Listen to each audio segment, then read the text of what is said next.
आज के खुतबा जुमा में इंशाअल्लाहुल अज़ीज़ हम ये जानने की कोशिश करेंगे कि नेकी के उखरवी फ़ायदे क्या हैं। दुनियावी फ़ायदे के ताल्लुक़ से हमने जाना, आज हम जानेंगे कि उखरवी फ़ायदे क्या हैं।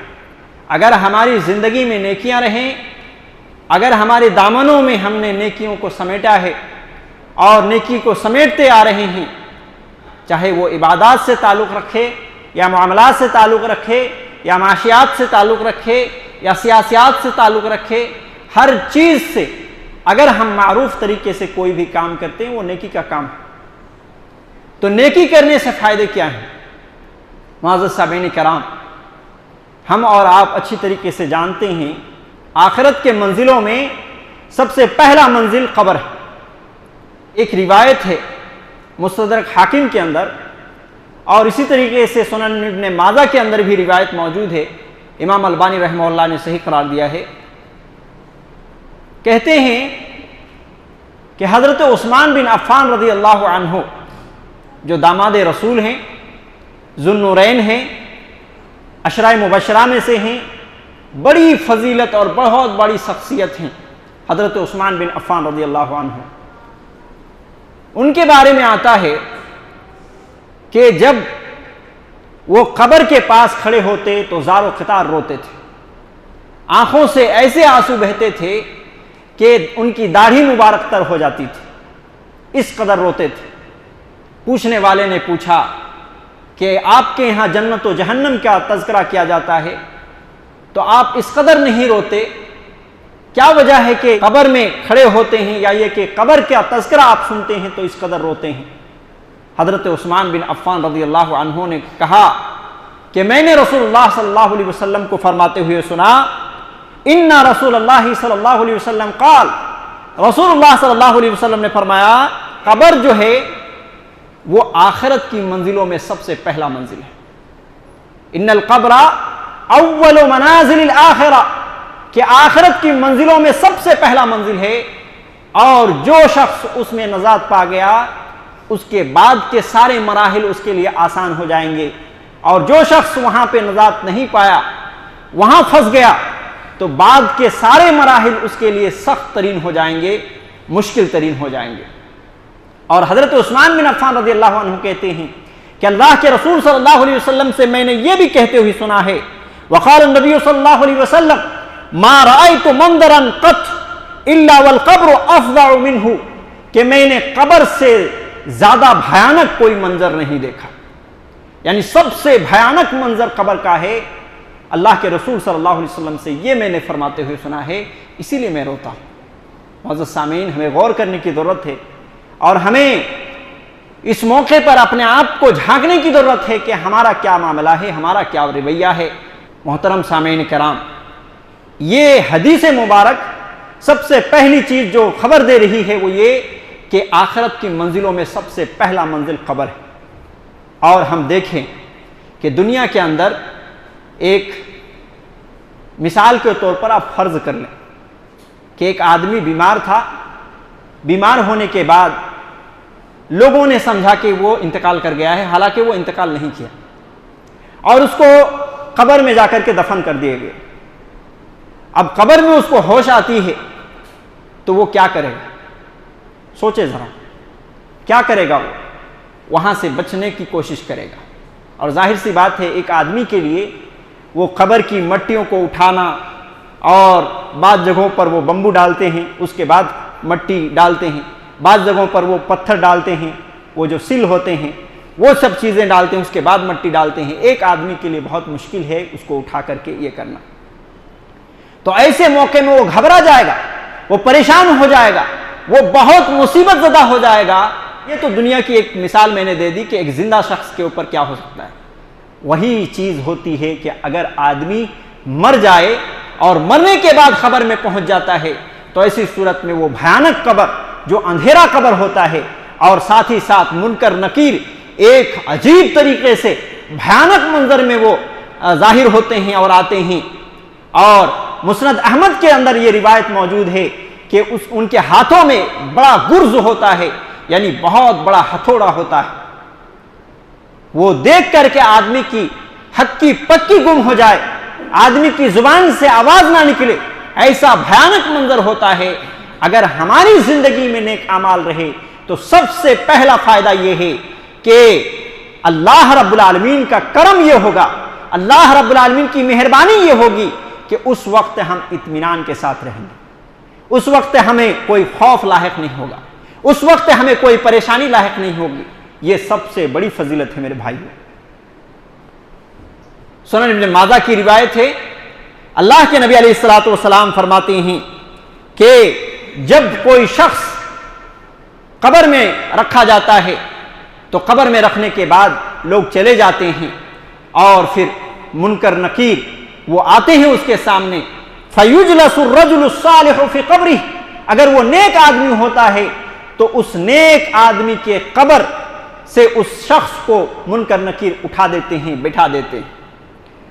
गैर फज़इन, ऐसी हालत में वो बैठता है कि उसके अंदर कोई खौफ नहीं होता, कोई परेशानी नहीं होती, कोई जो है बेचैनी नहीं होती, वला मशरूफिन, और ना ही उसका दिल घबरा रहा होता है, यानी बिल्कुल आराम से इत्मीनान से वो बैठ जाता है। उसके बाद दूसरा मंजर जो होता है उसके ऊपर सवाल जवाब शुरू होते हैं। 3 सवालात पूछे जाते हैं। मन रब्बुक, तुम्हारा रब कौन? मा दीनुक, तुम्हारा दीन क्या? मन नबीयुक, तुम्हारा नबी कौन? तो अगर नेकी रहे तो ऐसी सूरत में दूसरी फजीलत यह हासिल होती है कि वो शख्स तीनों सवालात के जवाब दे देता है कि मेरा रब अल्लाह है, मेरा नबी मोहम्मद रसूलुल्लाह सल्लल्लाहु अलैहि वसल्लम है और मेरा दीन इस्लाम है। लेकिन अगर दामन में नेकी ना रहे, तौहीद परस्त बंदा ना रहे, नेक आमाल उसके दामनों में ना रहे, तो याद रखिए कि वो कितनों भी दुनिया के अंदर इन सवालात के जवाबात रट लिए, रात दिन उसकी तस्बीह पढ़ रहा हो बंदा, लेकिन इसके बावजूद ऐसा खौफनाक मंजर है कब्र, ऐसा खौफनाक मंजर है कि वो वहां पे उसकी जुबान तक नहीं खुलेगी, कहेगा हा हा ला अदरी, हा हा ला अदरी, हाय अफसोस मुझे नहीं मालूम, हाय अफसोस मुझे नहीं मालूम, यही जवाब देगा। मोहतरम सामीन किराम, तो मालूम यह हुआ कि अगर हमारी जिंदगी में नेकी रही तो दूसरा फायदा क्या होगा कि हम सवालात के जवाबात दे देंगे। युसब्बितुल्लाहुल्लज़ीना आमनु बिलक़ौलि साबिति फिल हयाति दुनिया व फिल आखिरा, कि अल्लाह रब्बुल आलमीन कौल साबित करने वाली कौल क्या है? वो ला इलाहा इल्लल्लाह मुहम्मदुर रसूलुल्लाह। इस बात की जो एक आदमी गवाही देता है तो इसकी फजीलत में अल्लाह के तबारक व तआला ये कहता है युसब्बितुल्लाहुल्लज़ीना आमनु बिलक़ौलि साबित, अल्लाह रब्बुल आलमीन साबित कौल के जरिए से आदमी की जिंदगी में साबित कदमी अता करता है, फिर दुनिया की जिंदगी में भी व फिल आखिरा, और आखिरत की जिंदगी में भी।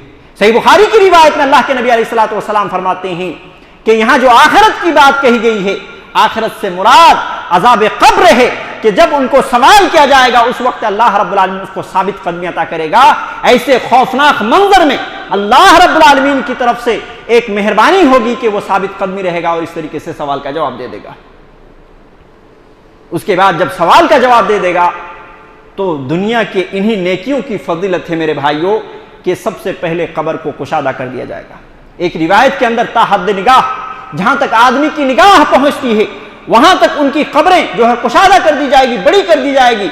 और एक रिवायत के अंदर 70 गज का लफ्ज आया है कि 70 गज उसके जो है कब्र बड़ी कर दी जाएगी, और इसी तरीके से कब्र को नूर से भर दिया जाएगा, यानी रोशन हो जाएगा, वो अंधेरी नहीं रहेगी। और इन्हीं नेकियों की बदौलत कब्र के अंदर की जो गर्मी है, यकीनन ये गर्मी होगी। कब्र के अंदर चारों तरफ कहीं खिड़की नहीं, कहीं हवा पास होने की कोई जगह नहीं, वहां गर्मी है। अल्लाह के रसूल सल्लल्लाहु अलैहि वसल्लम कहते हैं नेक आमाल के बदौलत उनकी कब्र की गर्मी और हरारत को भी अल्लाह रब्बुल आलमीन खत्म कर देगा, और अल्लाह रब्बुल आलमीन जन्नत की खिड़की खोल देगा, वहां की हवाएं और खुशबू, भीनी भीनी खुशबुएं वहां से आएंगी, और उसकी कब्र में जन्नत के बिस्तर बिछा दिए जाएंगे।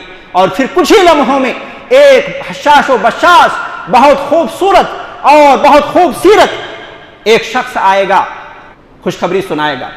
वो आदमी कहेगा भला बताओ तो सही कि तुम कौन हो जो बराबर तुम मुझे खुशखबरियां सुनाते जा रहे हो। वो कहेगा कि खुश हो जाओ, मैं तुम्हारा नेक आमाल। अल्लाह अकबर। यानी बंदा जब कब्र में पहुंचता है और नेक आमाल लेकर के पहुंचता है, तो ऐसी सूरत में वो कब्र में अकेला भी नहीं रहेगा। एक इंसान की शक्ल में उसके नेक आमाल उसके साथ रहेंगे। कब्र को भी बड़ा कर दिया गया है, मुनव्वर कर दिया गया है, जन्नत की खुशबुएं आ रही हैं। एक रिवायत के अंदर यह भी आया, सही बुखारी के अंदर मौजूद है, कि अल्लाह तबारक व तआला क्या करता है कि नेक बंदों को सुबह शाम जन्नत दिखाता है और सबसे पहले जहन्नम दिखाता है, और कहा जाता है उससे, फरिश्ते कहते हैं कि यह तुम्हारा ठिकाना था, अगर तुम नेक अमाल नहीं करते तो यही तुम्हारी जगह होने वाली थी, यहीं पे तुम सड़ने वाले थे, यहीं पे तुम जो है अज़ाब जहन्नम में जलने वाले थे, लेकिन तुमने नेक अमाल किए हैं तो अल्लाह रब्बुल आलमीन यहां से तुम्हें दूर कर दिया, और अल्लाह रब्बुल आलमीन के हुक्म से फिर जन्नत दिखाई जाएगी और उसकी जगह दिखाई जाएगी, कहा जाएगा ये तुम्हारा ठिकाना है। अल्लाह अकबर, कितनी बड़ी फजीलत नेक अमाल के ताल्लुक से ये है। यानी जो आलम बरज़ख है, कब्र की दुनिया है, उस दुनिया को ही अल्लाह रब्बुल आलमीन संवार देगा, और किस वजह से? हमारे नेक अमाल रहे तो। लिहाजा नेक अमाल करने की जरूरत है मेरे भाइयों। उसके बाद आखिरत की दूसरी मंजिल मैदान हश्र है जी। और आपने बारहा सुना कि मैदान हश्र बहुत भयानक मंजर होगा। 50,000 साल का दिन होगा वो। कितने साल? 1 साल का दिन, एक नहीं, 1000 साल का दिन नहीं, 50,000 साल का एक दिन होगा।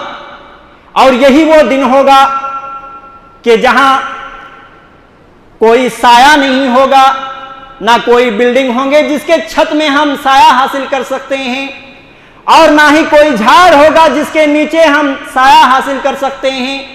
यही वो जगह होगी जहां पूरी दुनिया के अंदर पूरी दुनिया एक मैदान नुमा हो जाएगा।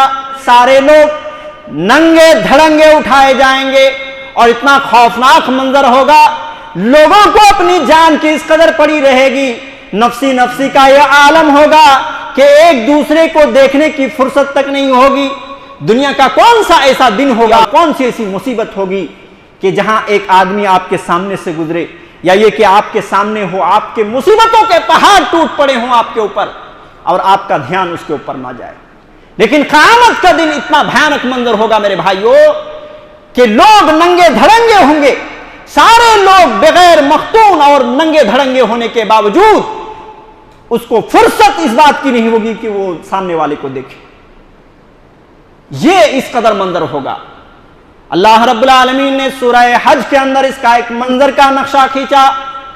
अल्लाह रब्बुल आलमीन ने फरमाया, या अय्युहन नासु तक़ू रब्बकुम, ऐ लोगो तुम अपने परवरदिगार से डरो। इन्ना ज़ल्ज़लतस साअति शैउन अज़ीम, क़यामत का ज़ल्ज़ला बहुत बड़ी चीज है। यौम तरौनहा तज़हलु कुल्लु मुर्ज़िअतिन अम्मा अर्ज़अत, उस दिन तुम देखोगे दूध पिलाने वाली औरत है, वो अपने बच्चे को भूल जाएगी। दुनिया में हम देखते हैं आमतौर पर यही होता है, दूध पिलाने वाले बच्चे जो होते हैं माँ का ध्यान हमेशा उसके ऊपर होता है।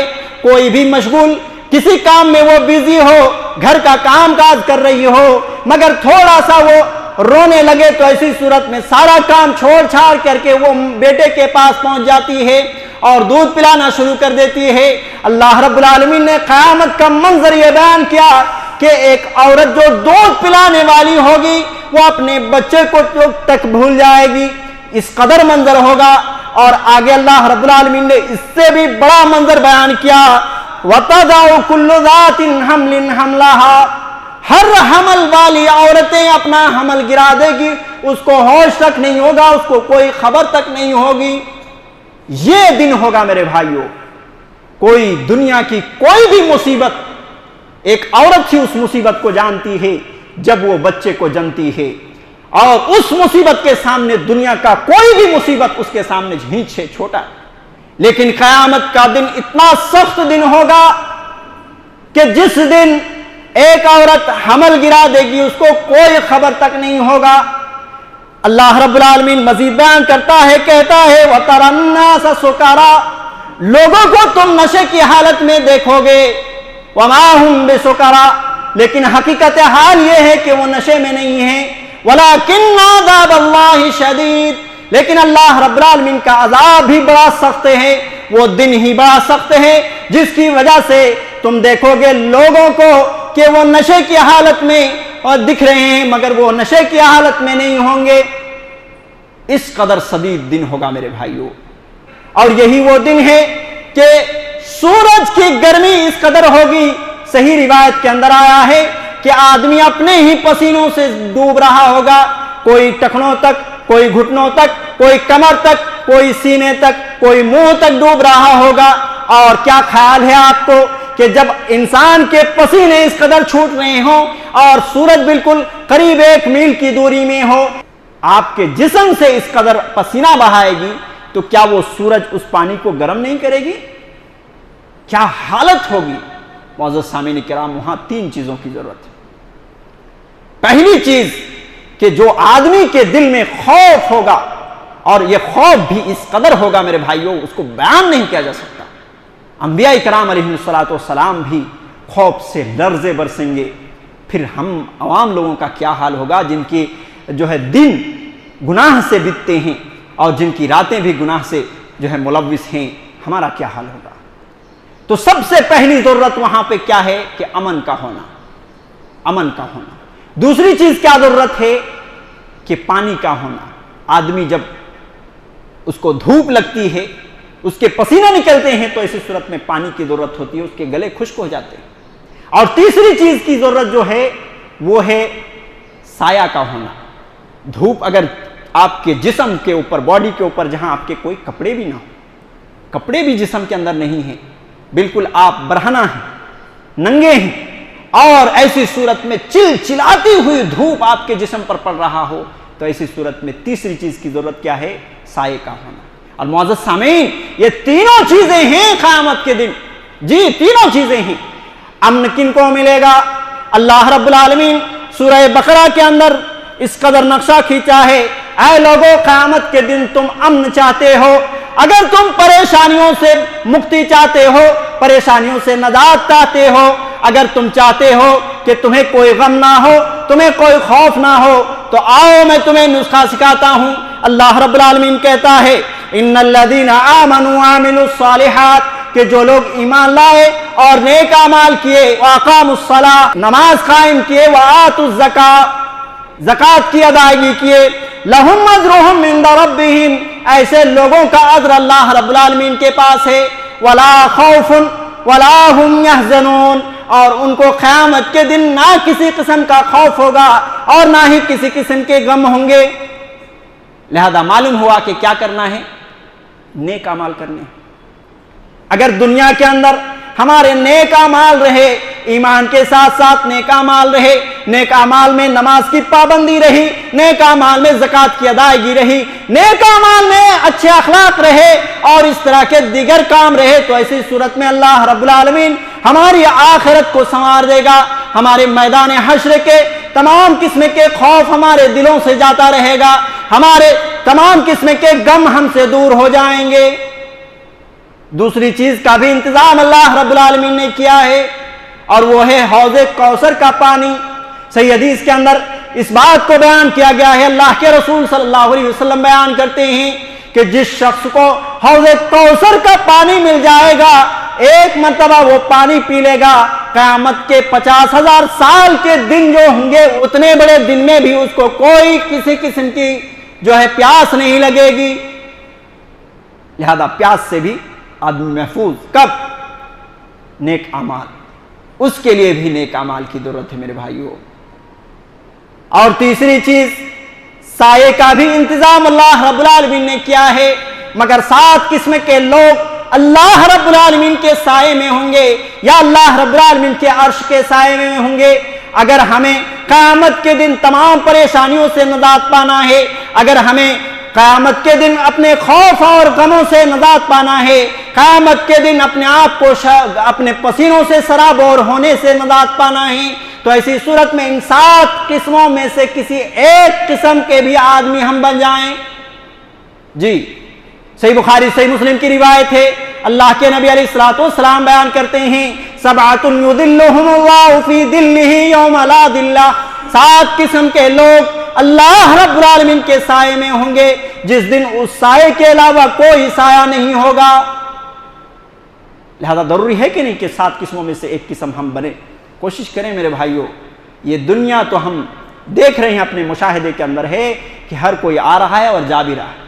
हम भी आए हैं तो जाने के लिए आए हैं, ये दुनिया में रहने के लिए नहीं आए हैं।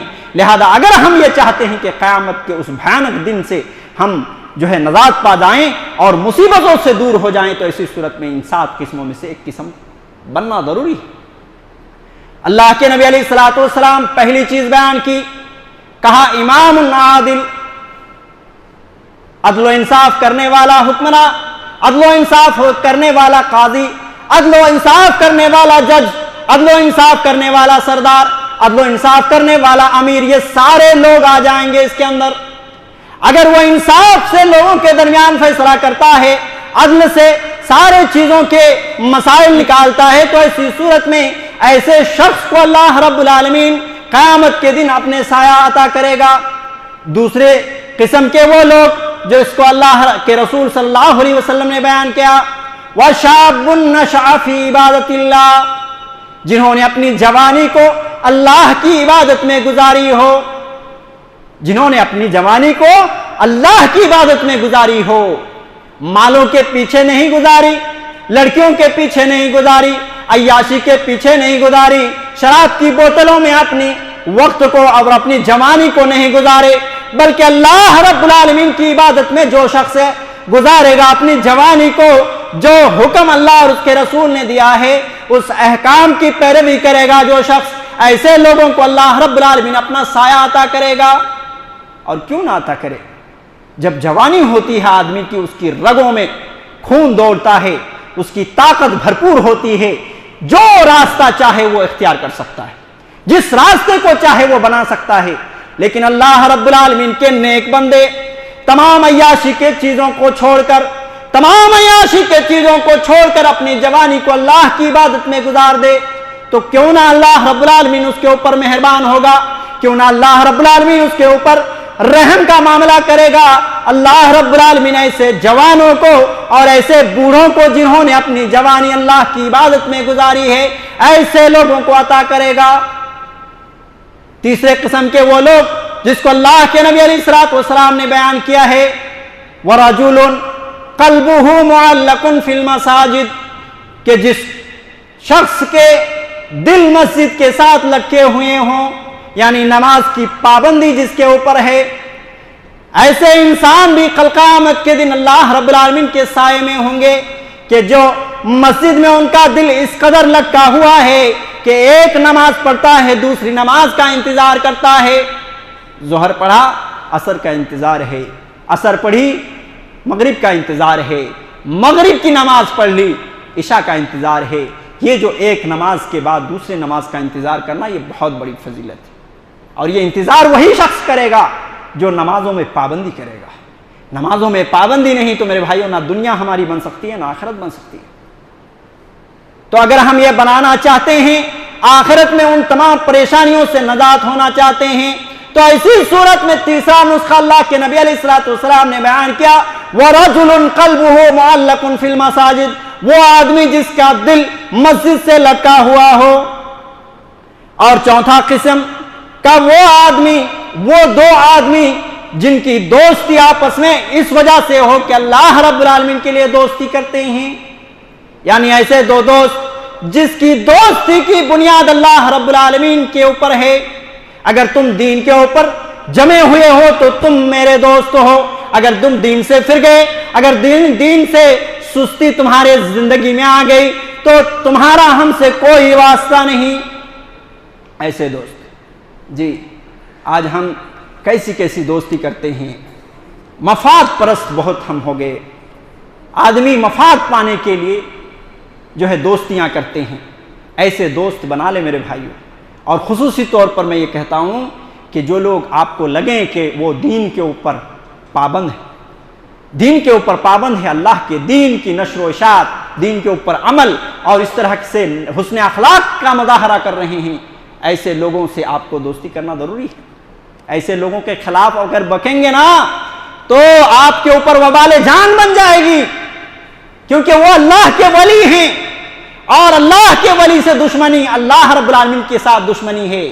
लिहाजा ऐसे लोगों से पहली चीज के दोस्ती करें, और दोस्ती का भी इजहार दुनिया के अंदर कर दें कि आप जो दीनी मामलात में जो इस कदर चल रहे हैं, मैं बहुत खुश हूं और आपसे इस वजह से आपके साथ दिली लगाव है, दोस्ती है हमारी।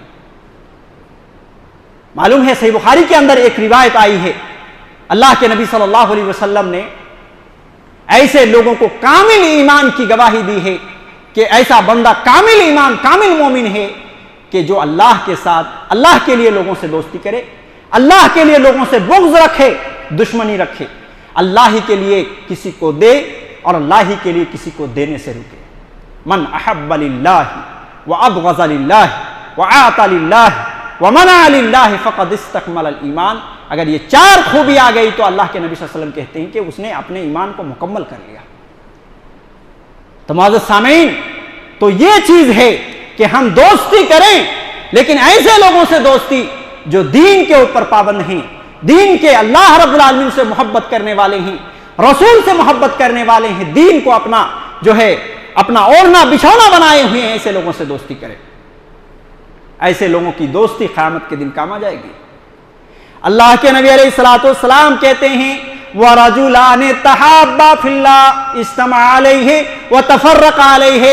ऐसे दो दोस्त जो अल्लाह रब्बुल आलमीन के लिए दोस्ती करते हैं, अगर उनका इज्तिमा होता है तो अल्लाह के लिए इज्तिमा होता है, अगर वो दोनों जुदा होते हैं तो अल्लाह रब्बुल आलमीन के लिए जुदा होते हैं। और पांचवें किस्म के वो लोग भी अल्लाह रब्बुल आलमीन के साए में होंगे कि जो लोग, क्या कहा, व रजुलुन दाअतहु इमरातुन ज़ाता मनसिबिन व जमालिन फ़क़ाल इन्नी अख़ाफ़ुल्लाह। एक बंदा है, जवानी की उम्र है, किसी औरत ने उसको बदकारी की दावत दे दी। ऐसी औरत ज़ाता मनसिबिन, जो खानदान वाली हो, ऊंचे खानदान की हो, हसब नसब की हो, व जमालिन, और खूबसूरत भी हो, और वो बंदा उस औरत की दावत को एक्सेप्ट ना करे बल्कि रिजेक्ट कर दे और ये कहे फ़क़ाल इन्नी अख़ाफ़ुल्लाह, मैं अल्लाह रब्बुल आलमीन से डरता हूं, और उस काम को तर्क कर दे, ये काम भी अल्लाह रब्बुल आलमीन के यहाँ इतना महबूब अमल है, इतना महबूब अमल है कि अल्लाह रब्बुल आलमीन अपने साए में से लोगों को जगह नसीब करेगा।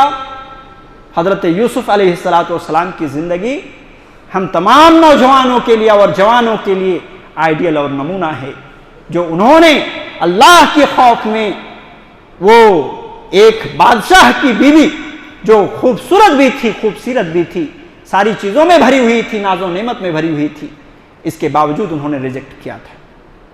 छठी चीज क्या है, वरजुलुन तसद्दक़ बिसदक़तिन फ़अख़फ़ाहा हत्ता ला तअलमु शिमालुहु मा तुनफ़िक़ु यमीनुहु। ऐसा आदमी जो सदका करता है, ऐसा सदका करता है कि दाएं हाथ ने, सीधे हाथ ने जो खर्च किया बाएं हाथ को मालूम नहीं होता। क्या मतलब कि वो खुलूस के साथ अल्लाह रब्बुल आलमीन को खुश करने के लिए, अल्लाह रब्बुल आलमीन की रज़ाज़ोई के लिए वो सदका करता है।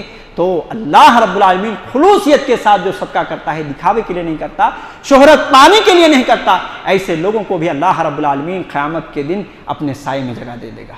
और सातवीं चीज़ अल्लाह के नबी अलैहिस्सलातु वस्सलाम ने फरमाया, वरजुलुन ज़करल्लाहु खालियन फ़फ़ज़त ऐनाह, कि ऐसा आदमी जो बिल्कुल तन्हाई में बैठ करके अल्लाह रब्बुल आलमीन की याद में रोए।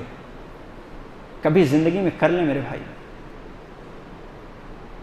कर लें, इन 7 अमाल में से किसी एक अमल जो है जरूर करें और जरूर पाबंद हो जाएं किसी एक अमाल के ऊपर, ताकि कल क़यामत के दिन नजात का सबब बन जाए और तमाम परेशानियों की घड़ी में हम जो है महफूज निकल आएं और सही सलामत के साथ अल्लाह रब्बुल आलमीन के साए भी नसीब हो जाए, नबी करीम सल्लल्लाहु अलैहि वसल्लम के हाथों में जामे कौसर भी नसीब हो जाए, और इसी तरीके से हम तमाम परेशानियों से महफूज हो जाएं।